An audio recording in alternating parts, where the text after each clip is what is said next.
Bem-vindos ao 5º encontro do pré-capítulo das Irmãs de Santa Marcelina. Sou Renata Xavier, atuo na gestão de pessoas e hoje estaremos abordando o tema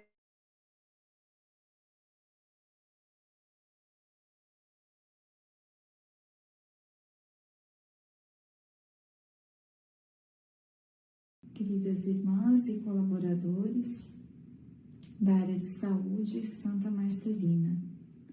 Nós vamos iniciar esse momento de reflexão, invocando sobre nós a presença da Santíssima Trindade. Em nome do Pai, do Filho, do Espírito Santo. Amém. Acolher é colocar dentro do coração. E nós vamos fazer essa nossa oração, esses minutinhos de oração, pensando no acolhimento e na inclusão dos irmãos. Acolher, Papa Francisco vem nos ajudando a refletir e ele coloca que acolher significa abrir a porta da nossa casa, a porta do coração e permitir que aqueles que batem à porta eles possam entrar. E ainda ele continua nas suas reflexões falando que onde existe o verdadeiro sentido de fraternidade, existe também a experiência de um sincero acolhimento. E quem acolhe um necessitado não realiza somente um ato de caridade, mas também um ato de fé, porque reconhece no irmão o próprio Jesus presente. E é nessa certeza que nós vamos fazer a nossa oração, pedindo ao Espírito Santo que venha iluminar toda a nossa ação, todo o nosso pensamento, todos os nossos atos, tudo aquilo que fizemos com amor transforma e acolhe. E o valor da nossa ação, do nosso viver, está na intensidade que colocamos cada momento da nossa vida. Quando nós correspondemos com amor, com o coração, o outro também se sente acolhido e se sente amado. E é uma ressonância, que vai e volta. Quando amamos, também nos sentimos amados. Então, nessa certeza desse grande amor de Deus que nos amou por primeiro, nós vamos iniciar essa nossa oração, refletindo e pedindo a Deus também que nos dê um coração acolhedor.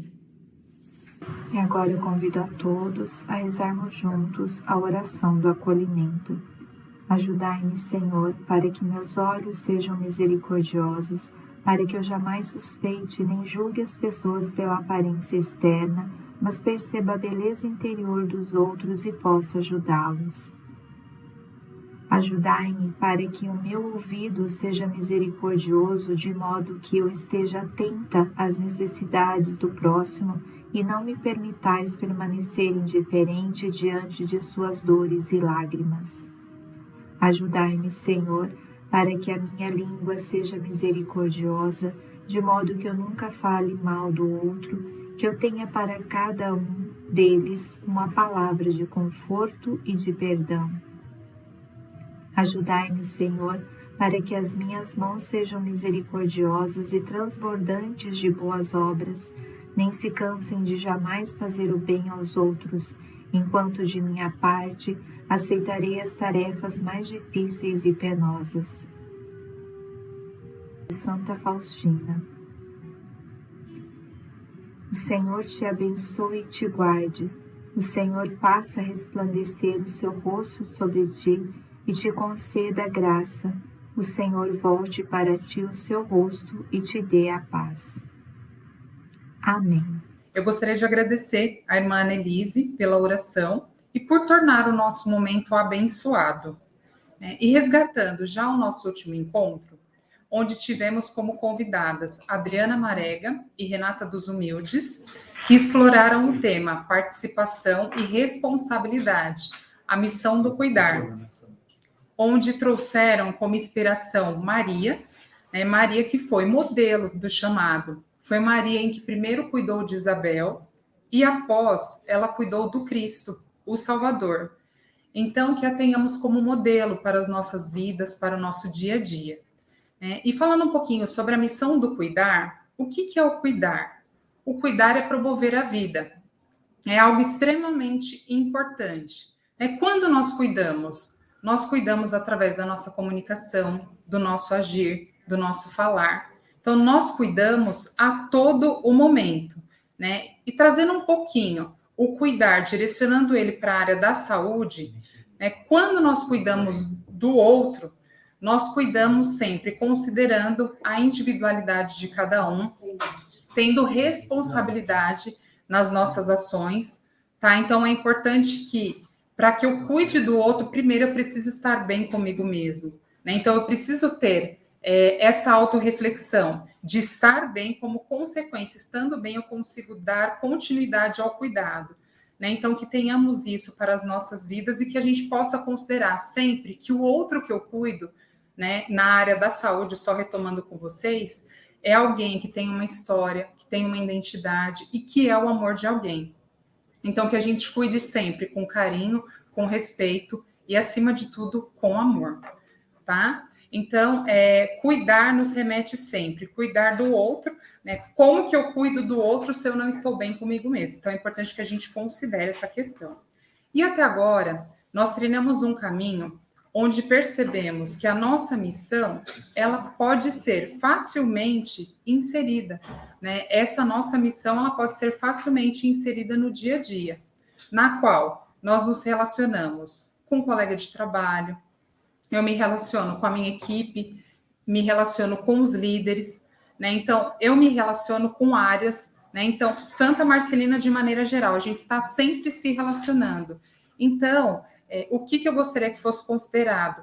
Que os temas abordados até o momento no pré-capítulo, eles estão entrelaçando. Então, que esteja fazendo sentido para cada um de vocês, né? Porque a partir do momento que faz sentido para mim, eu consigo inserir isso nas minhas ações. Eu consigo inserir isso no dia a dia, tá? Então, espero que esteja sendo rico, cada encontro aqui abordado, sendo preparado para vocês sempre com muito carinho. Então, que vocês consigam estar absorvendo o melhor de tudo isso e inserindo isso no dia a dia de cada um, tá? E agora, dando continuidade, eu gostaria de acolher o nosso convidado de hoje, o senhor Francisco Borba, o qual ele é professor, sociólogo e biólogo, pesquisador nas áreas de bioética, relação igreja e cultura, ecologia social, ele é coordenador de projetos do Núcleo de Fé e Cultura da PUC de São Paulo. Boa tarde, senhor Francisco, seja muito bem-vindo. Nós agradecemos por aceitar o nosso convite e fique à vontade, tá? Para compartilhar sobre o tema acolhimento como forma de inclusão.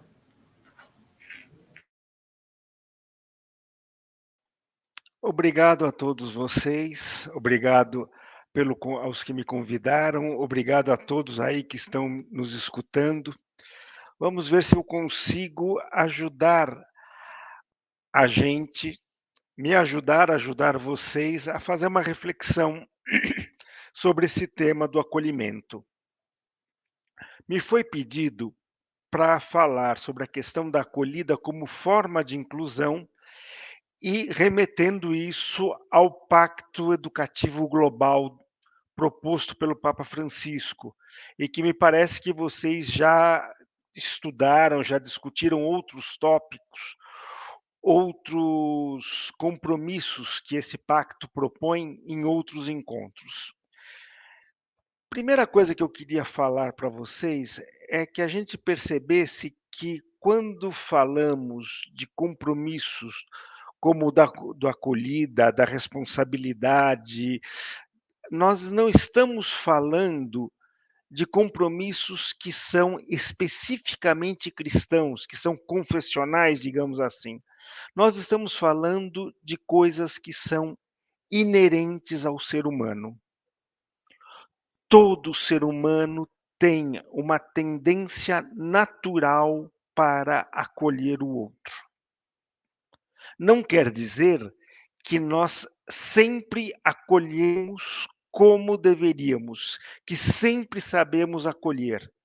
Existe o dia que nós estamos cansados, existe aquela pessoa que nos parece insuportável, existe aquela pessoa que nós gostamos muito e acabamos, às vezes, acolhendo de forma inadequada, até porque queremos cercar tanto de carinhos, ter tão perto da gente que a pessoa se sente sufocada. Acolher é natural. Acolher bem nem sempre é natural.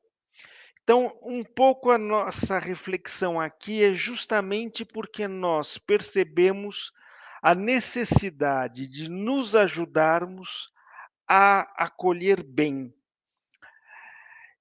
Essa acolhida que então vai ser para todas as pessoas.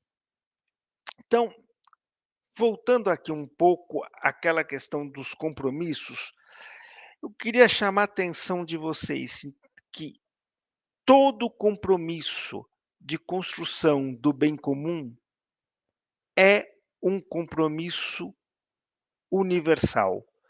Todos os seres humanos têm dentro de si aquela raiz de compromisso para com o bem comum.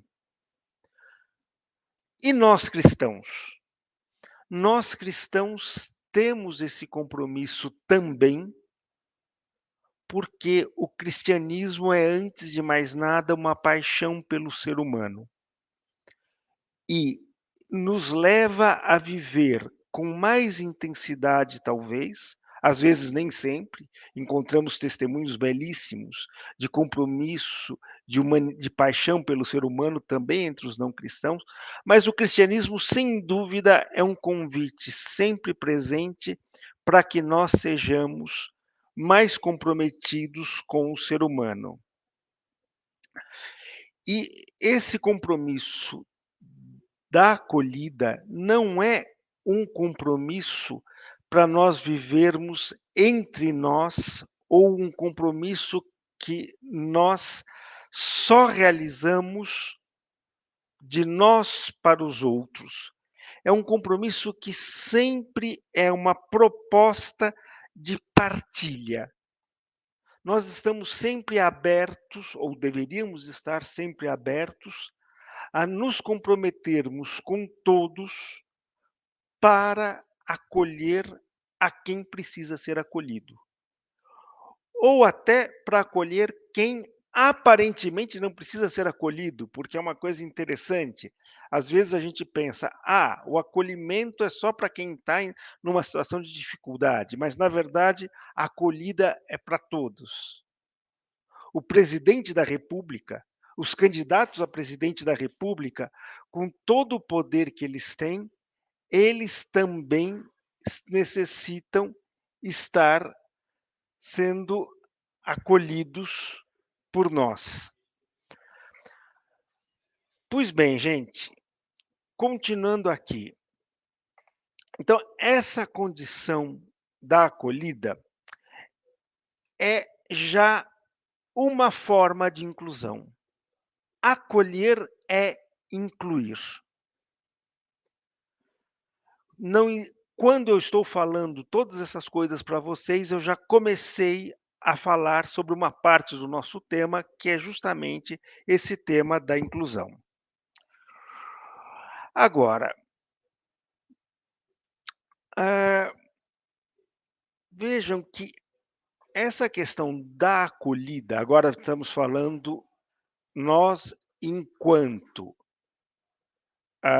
pessoas que trabalham com saúde, com educação, que são cristãos, que sentem a necessidade ou o dever de trabalhar com a inclusão.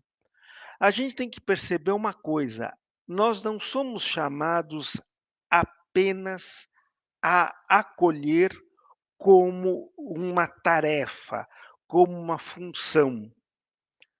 Acolher é, antes de mais nada, um modo de ser. Acolher é, antes de mais nada, partilhar a própria vida com o outro. Se nós não tivermos essa visão clara, a gente pode cair num certo esquematismo ideológico ou até numa instrumentalização do outro, como se a gente tivesse que fazer coisas, que parecer ser de uma certa forma, de manipular certos espaços para que um projeto de acolhida, para que um projeto de inclusão acontecesse. E não se trata disso. Se trata da nossa necessidade de viver a acolhida, viver a inclusão como uma forma do nosso ser. E aí vem a questão: se acolher ou incluir é natural a todo ser humano, será que existe um modo de acolher, de incluir, que é particular dos cristãos, que é iluminado pela fé cristã e que então a gente poderia dizer que numa instituição católica, numa comunidade como a das Irmãs Marcelinas, esse modo de ser, de acolher, de incluir, seria particularmente significativo? Pois bem, eu gostaria de defender para vocês que existe sim esse modo, porém a gente tem que perceber que isso não é uma coisa que nós vamos pensar como uma superioridade. Ah, nós somos os cristãos, nós somos legais. Ou mesmo como uma fazer proselitismo. Ô, gente, venham todos aqui, porque nós da comunidade cristã, não é isso que a gente tem que pensar. A gente tem que pensar que Deus criou o mundo como uma imensa sinfonia. Cada um de nós é responsável por uma pequena melodia, por uma pequena passagem nessa melodia que a orquestra toda, que somos todos os seres humanos, tocam. Agora, a nossa melodia é uma melodia iluminada pelo encontro com Cristo. A nossa parte da sinfonia é iluminada pelo encontro com Cristo. Não porque nós queremos fazer mais do que os outros, mas porque nós percebemos que o modo que nós somos chamados a sermos felizes, a servir os outros, é um modo específico que nasceu desse encontro com Cristo. E aí, a primeira coisa que a gente precisa pensar é como nós vamos viver de uma forma correta essa identidade cristã no acolher, no incluir. E nós temos agora uma época particularmente próspera para a gente se fazer essa pergunta, porque nós temos um exemplo muito vivo para olhar, que é o próprio Papa Francisco. O Papa Francisco é um exemplo para nós, não apenas porque ele é uma pessoa que está sempre preocupado com a inclusão, ou porque ele tem um discurso mais acolhedor, ou coisa parecida, mas porque ele é uma luz que cristãos e não cristãos reconhecem. É impossível negarmos o carisma do Papa nesse momento na nossa sociedade. Então, aprender com ele é aprender lições que não apenas nos ajudam na nossa identidade cristã, mas lições que o mundo como um todo está carente de ver. E a primeira coisa que eu acho que a gente tem que ver quando a gente pensa no Papa Francisco especificamente é que ele começa nos lembrando que nós acolhemos a todos, mas acolher a todos começa pela acolhida dos últimos. Lá no finalzinho da Fratelli Tutti, ele vai lembrar Charles de Foucault e vai dizer: Charles de Foucault queria ser amigo de todos. Nós podemos dizer: nós queremos acolher a todos, incluir a todos. Porém, vai continuar o Papa, Foucault descobriu que para poder ser amigo de todos, ele tinha que começar sendo amigo dos últimos. Nós podemos dizer, se nós queremos acolher a todos, nós temos que começar acolhendo os últimos. Não porque acolher os últimos significa ficar com os últimos apenas, mas porque acolher os últimos é o caminho para que nós sejamos capazes de acolher a todos. E aí eu queria ser bem realista com vocês. Na realidade brasileira hoje, quem trabalha com saúde, quem trabalha com educação, sabe que é muito difícil acolher a todos. Desculpe, acolher a todos e mais ainda acolher os últimos. As condições materiais de funcionamento das nossas instituições não são condições que ajudam particularmente a um processo de acolhimento dos últimos, dos mais necessitados, dos mais pobres. E aí fica um problema, porque como é que a gente vai acolher esses últimos? Em primeiro lugar, eu diria, nós temos que entender que acolher os últimos não é um sentimentalismo. Não é que a gente fala, ah, meu Deus, eu queria tanto acolher os últimos. Infelizmente, eu não tenho dinheiro para isso. Acolher os últimos também não é dizer, ah, o Estado tem que dar dinheiro para acolher os últimos, porque é a obrigação do Estado, e o Estado não está fazendo isso direito. É verdade que isso é obrigação do Estado, e é verdade que o Estado não está fazendo isso direito. Mas só chorar as mágoas porque o Estado não está fazendo bem o que deveria fazer, não resolve o nosso problema de como fazer. Então, eu diria que é importante a gente compreender que acolher os últimos é, antes de mais nada, um critério de discernimento. Algo que quando você vai tomar uma decisão, você se pergunta: essa decisão me ajuda a acolher os últimos? Ou essa decisão é uma decisão que favorece alguns e exclui os demais? E aí nós vamos precisar de criatividade, muitas vezes, para descobrir qual é a melhor maneira de resolver esses problemas. Porque quando faltam recursos, a criatividade se torna particularmente importante. Mas existe uma outra condição para a gente poder acolher os últimos, que é muito cristã, eu diria. A gente precisa rezar. A oração, o pedido, é a forma mais cristã de enfrentar a necessidade, a falta de recursos. Deixando claro para vocês, é uma coisa naquela perspectiva beneditina, ora et labora, não é só ficar rezando e esperando que os recursos caiam do céu.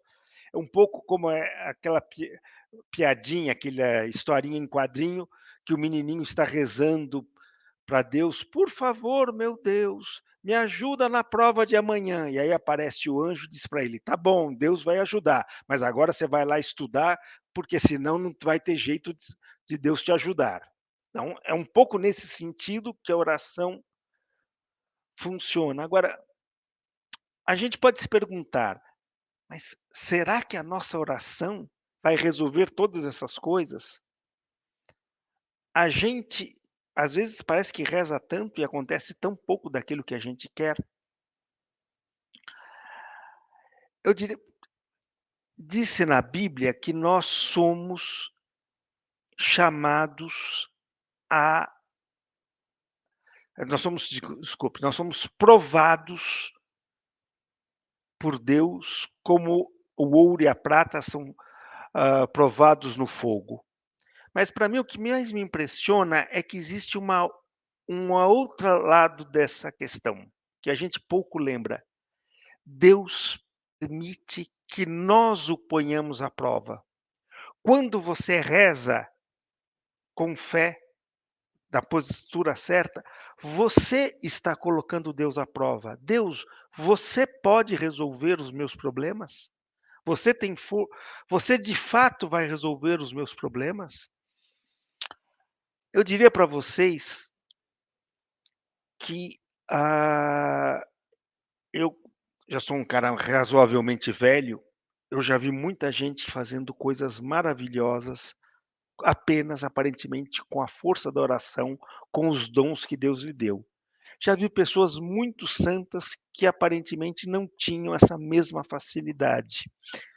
Rezavam, confiavam em Deus e aparentemente as coisas não aconteciam como nós pensávamos que iriam acontecer.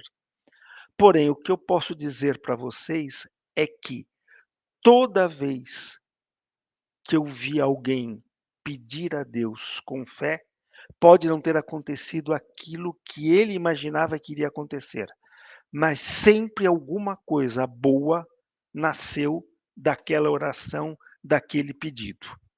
Então, por isso eu acho que a criatividade e a oração são fundamentais para que a gente possa começar pelos últimos. Mas eu queria acrescentar rapidamente mais uma coisa, voltando ao testemunho do Papa Francisco. O que faz a acolhida, o testemunho de acolhida do Papa Francisco tão significativo nos tempos de hoje? Eu diria que, em primeiro lugar, é uma ternura que ele demonstra ao acolher. Papa Francisco evidencia para o mundo um acolhimento cheio de ternura, um acolhimento que não é um gesto ideológico, não é um gesto político, mas é realmente um gesto de amor. Agora, como é que ele faz para conseguir isso? A gente até gostaria de fazer isso, mas a gente tantas vezes está cansado, tantas vezes as pessoas que aparecem à nossa frente são insuportáveis, tantas vezes aparentemente dá tudo errado. Como é que você consegue ser esse exemplo de ternura, de acolhimento sempre?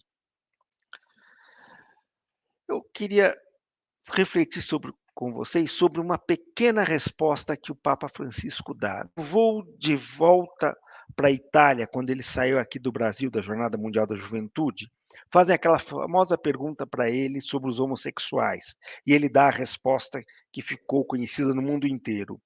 Se uma pessoa é gay e procura o Senhor e tem boa vontade, quem sou eu para julgar? E aí todo mundo fala: olha, veja como ele está incluindo os homossexuais, como ele está acolhendo a todos, etc. Mas pouca gente prestou atenção numa das frases que ele falou antes. Como é que ele começa o raciocínio dele para chegar nessa frase? Se uma pessoa é gay, quem sou eu para julgá-la? Ele começa o raciocínio com essa citação. Muitas vezes eu penso, ele, Francisco, muitas vezes eu penso em São Pedro. Fez um dos piores pecados, que é renegar a Cristo. E com este pecado, Cristo fez Papa. Vejam, ele antes de olhar para o gay, para quem ele olha? Ele olha para ele próprio. Antes de mais nada, ele se percebe pecador, ele se percebe perdoado e amado. Esse me parece que é o grande segredo do Papa Francisco. Quando nós nos descobrimos amados, nós somos capazes de amar. Sempre que nós percebemos um amor muito grande, nós nos tornamos capazes de um amor muito grande. O mundo humano é contraditório. Nós vivemos com a dinâmica do copo sempre meio cheio, meio vazio. Nenhum amor humano é o copo cheio de água. Nenhum amor humano é o copo vazio de água. ele tem sempre um pouco de água, um pouco de postura justa diante do amor, um pouco de postura possessiva, de erros de conduta, que é o lado vazio desse copo.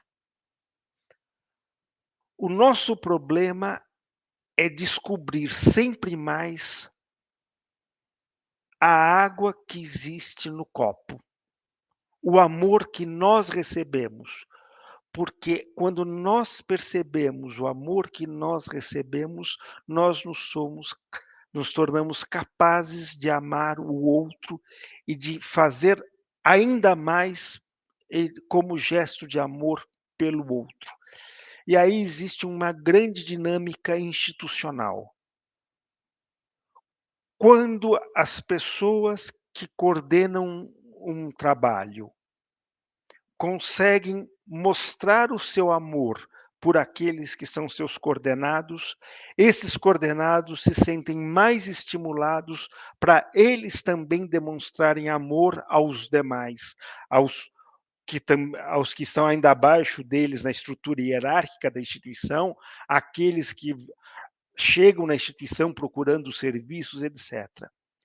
Você pode criar numa instituição uma cadeia de transmissão do amor ou uma cadeia de transmissão da raiva, do ressentimento, etc.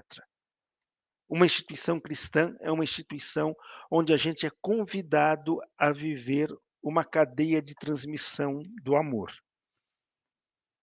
E quando isso não acontece? Porque se nós for pegarmos desde lá de cima, a gente vai ver que raras vezes nós temos uma cadeia de transmissão do amor de cima a baixo. Quase sempre, em algum lugar, essa cadeia se rompe. Agora, do mesmo jeito que ela se rompe e deixa de ser uma cadeia de amor, uma cadeia de desamor pode se romper porque alguém se tornou, dentro daquela cadeia, o ponto de amor que transmite para todos os demais essa experiência. Como isso acontece? Isso acontece para nós cristãos cada vez que nós seguimos o exemplo do Papa Francisco e aprendemos a olhar para o amor de Deus por nós.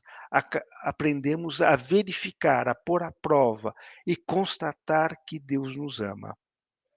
Esse é o caminho para uma acolhida verdadeira, para uma acolhida que pode transformar o mundo e transformar as instituições nas quais nós trabalhamos. Agradeço muito a vocês pela paciência de me ouvir esses 25 minutos aí que foram. Passo agora para vocês novamente. Professor, nós que agradecemos pela participação, pela disponibilidade. Eu agradeço em nome das irmãs e dos colaboradores, tá? Da Santa Marcelina Saúde. Muito obrigada. E agora, eu acolho a nossa convidada, a senhora Vilma Venâncio Moreira, né? Ela que é graduada em enfermagem, mestre em gestão e gerenciamento de serviços de saúde pela Unifesp, MBA em gestão e inovação em serviços de saúde pela PUC, especialista em saúde pública e administração hospitalar pela Universidade São Camilo, didática e ensino superior pela Universidade São Judas, atuou como docente de enfermagem e coordenadora da residência multiprofissional Saúde da Família. Atua há 37 anos na atenção primária e atualmente é diretora adjunta no Santa Marcelina Atenção Primária Saúde. Boa tarde, senhora Vilma, seja muito bem-vinda. Agradeço por ter aceito o nosso convite e fique à vontade para compartilhar sobre o tema. Eu sou Vilma, fui apresentada, mas, na verdade, depois de 32 anos de instituição, as pessoas já me apresentam como Vilma do Santa Marcelina. Então, em alguns eventos, em alguns locais, eu sou conhecida como Vilma do Santa Marcelina, e é assim que eu me sinto, na verdade, parte de toda essa missão. Coube a mim falar, então, da nossa experiência na atenção primária e dentro deste tema do acolhimento e a inclusão. Eu tenho uma caminhada na instituição, mas eu vou começar da atenção primária em 1996. As irmãs receberam um convite para participar de um projeto chamado Qualis, uma parceria com o Ministério da Saúde, Secretaria do Estado, e este projeto, Qualis, ele tem o nome Qualidade Integral à Saúde, que era, na verdade, a estratégia saúde da família, com todos os seus princípios, e este projeto ele deveria ser desenvolvido em toda uma parte da Zona Leste, principalmente na parte mais extrema da Zona Leste, né? Na periferia aqui da nossa Zona Leste. E as irmãs abraçaram esse projeto, essa proposta de trabalho. Então, o que tinha como base? Já a atenção primária, ela vinha discutindo ao longo do tempo, com várias discussões, a base da atenção primária no Brasil. E esse projeto, então, ele estava fortalecendo a estratégia de saúde da família no Brasil. E o que ele trazia, então? As bases teóricas da atenção primária. Então, o contato com o indivíduo, na família, na comunidade, e essa equipe levando a saúde o mais próximo das pessoas, no local onde ela vive e no local onde ela trabalha. Então, quando nós trouxemos essa proposta, e o que já vem acontecendo, discutindo na atenção primária, quando as irmãs trazem esse projeto, nós fomos, então, aproximar dessa base teórica, né? Fomos aproximar.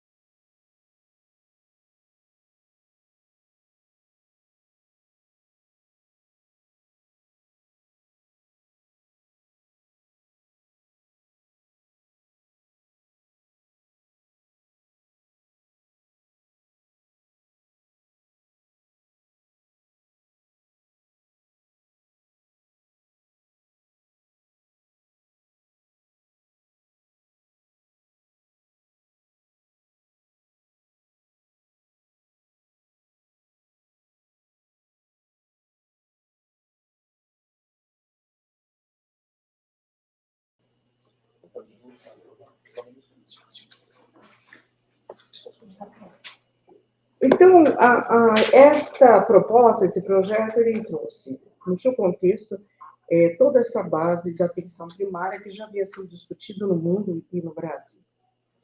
Neste período, já tínhamos o Sistema Único de Saúde, que também trazia como base estar próximo das pessoas, né? Próximo das famílias, organizar o sistema de saúde de acordo com as necessidades das pessoas, as necessidades reais das pessoas, e nós fomos trabalhando toda essa questão. Foi quando nós trouxemos a entrada dos agentes comunitários, a equipe saúde da família, e nós organizando o nosso trabalho próximo à comunidade, próximo a essas famílias. E nós, então, iniciamos o nosso trabalho com as nossas visitas domiciliares, conhecendo todas as famílias que eram cadastradas. Nós tínhamos uma rotina de conhecer essas famílias, e temos, né? A rotina de conhecer, mas não só entrar na casa dessas famílias e coletar dados como uma proposta de apenas conhecer dados epidemiológicos, mas conhecer essa família nas suas reais necessidades. Quem eram essas pessoas que anteriormente vinham na unidade com as suas queixas e nós não conhecíamos onde ela morava? Então, todos os procedimentos que nós fazíamos nas unidades, então eu fazia um curativo, eu não tinha a menor ideia de onde essa pessoa morava. Eu tinha uma noção, porque você conhece o bairro, conhece a comunidade, mas dentro da sua casa, com a sua família, nós não tínhamos essa experiência. E nós passamos a visitar as pessoas, mas visitar no sentido de sentar e escutar, ouvir a necessidade dessas pessoas, dessas famílias. Então, qual é a sua real necessidade? Quem são vocês?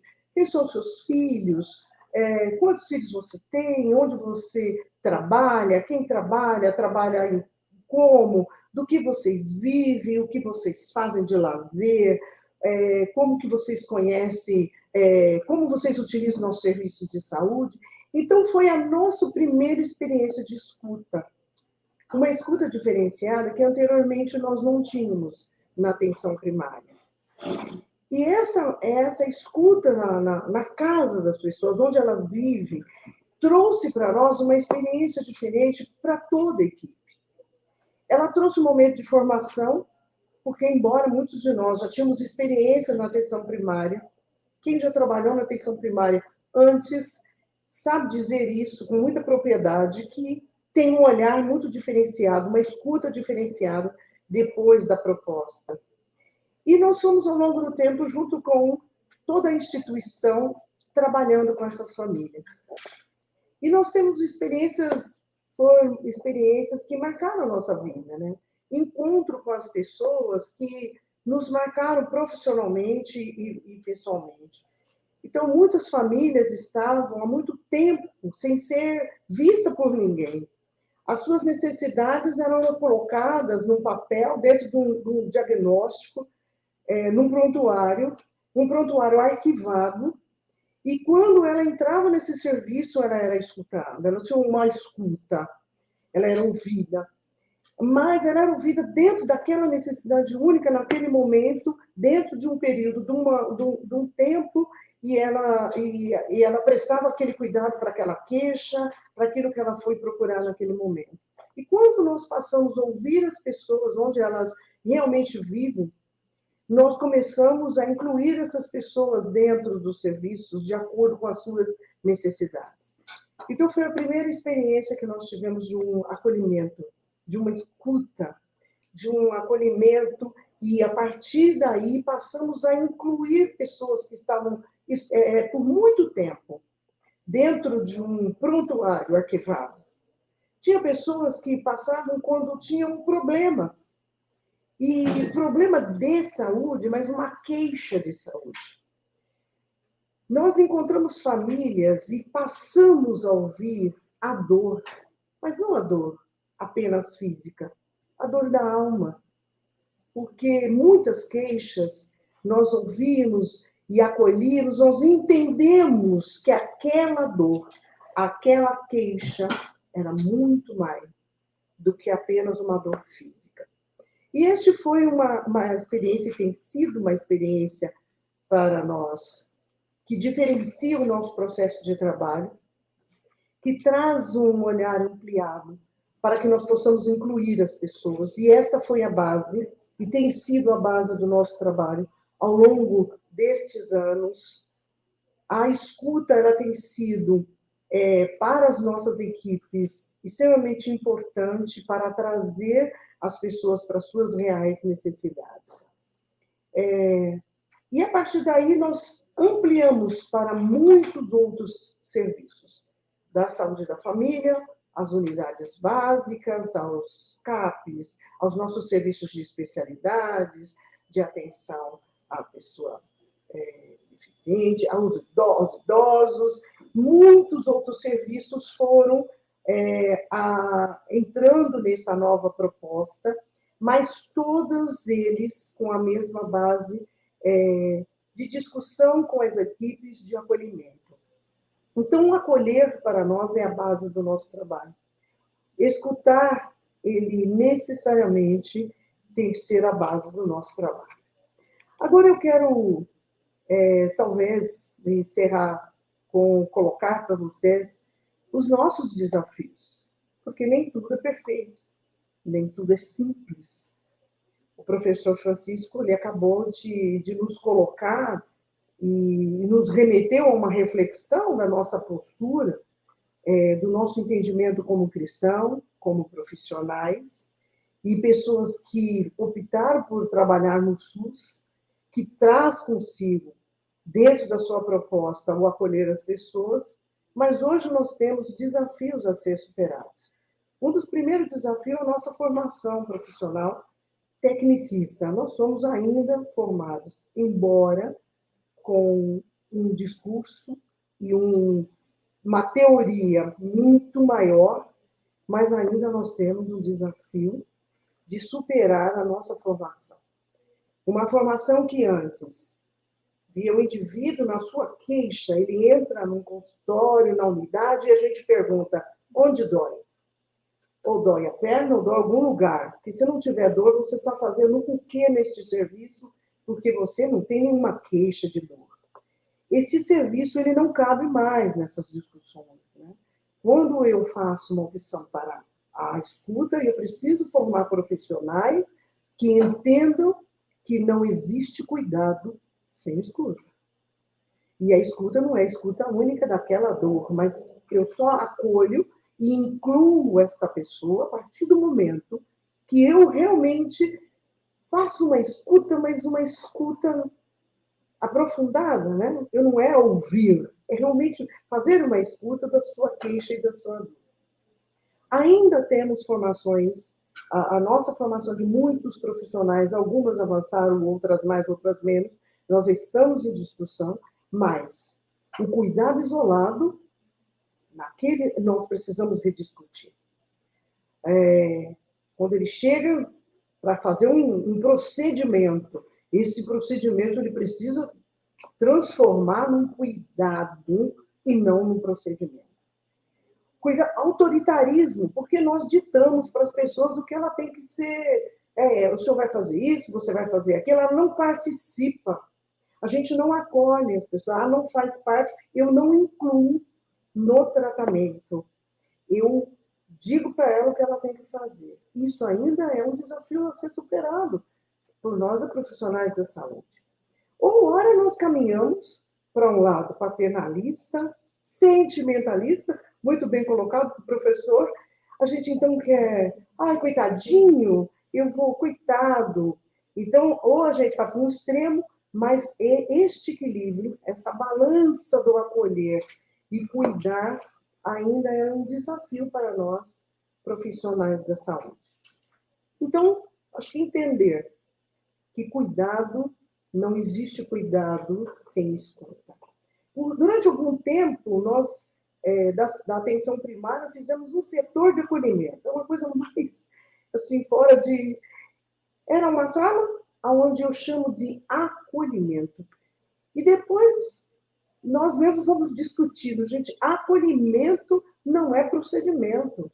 Acolhimento é um modo que eu enxergo, que eu escuto, que eu acolho as pessoas quando entram no meu serviço.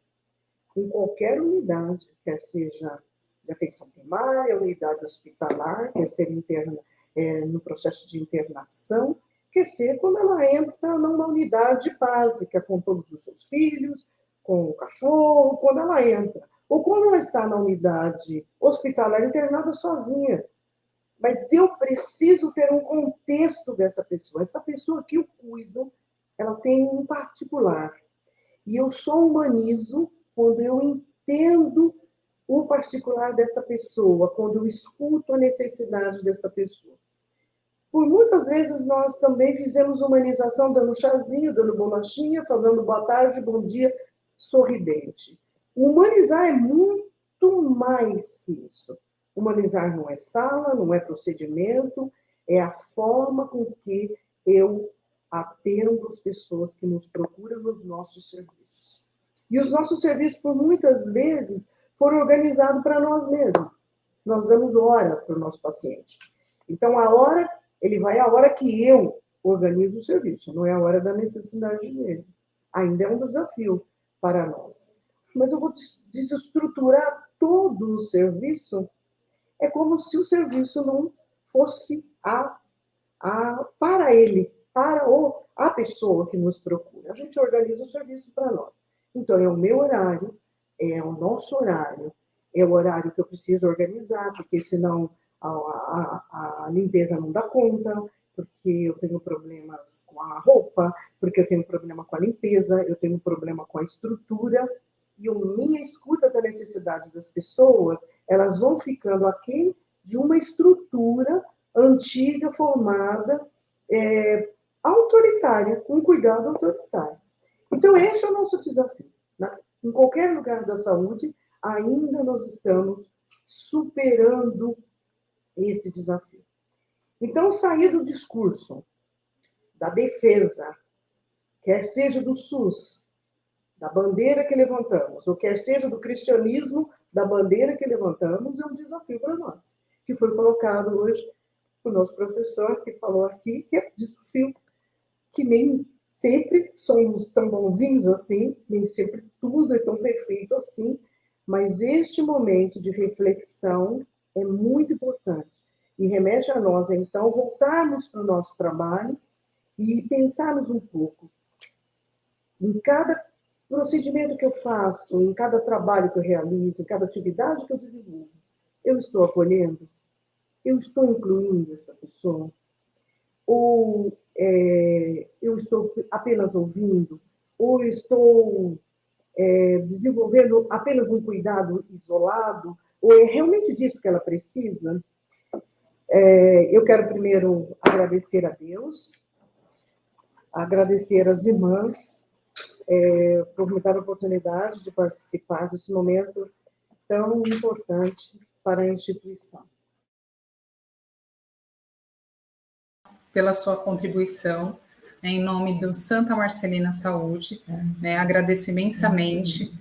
Eu gostaria também de agradecer a Deus, primeiramente a Deus, por esta tarde, e ao professor Francisco Borba, juntamente com a Vilma, por essas palavras tão inspiradoras que trouxeram para nós e motivadoras de vida e de compaixão. Que fique como reflexão para cada um de nós e que aquilo que faça sentido, que a gente consiga colocar em prática aí no nosso dia a dia.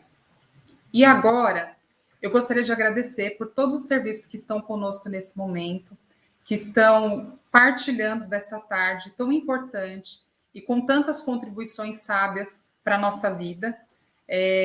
E aproveitando, gente, nós estamos disponibilizando a todos, nesse momento, um link, tá? Um link para acesso. Então, eu peço a gentileza que vocês contribuam. São 3 perguntas que vocês consigam acessar nesse momento. Respondam 3 perguntas, disponibilizando 5 minutinhos é o suficiente para vocês conseguirem trazer a opinião de vocês, contribuam. Até como as informações estão todas muito fresquinhas na memória, na cabeça de todos nós, é o momento da gente acessar e já compartilhar daquilo que ficou para a gente desse momento, tá? Então, acesse, contribuam, opinem. A opinião de cada um de vocês é bastante importante para nós nesse momento. Então, no máximo, 5 minutinhos, todos conseguem responder aí essas 3 perguntas, tá? E agora, já finalizando o momento, muito obrigado, espero que tenham gostado, que Deus abençoe a cada um de vocês, que tenham um excelente final de sexta-feira, tá? E um abençoado final de semana. Muito obrigado, boa tarde a todos. Fiquem com Deus. Tchau.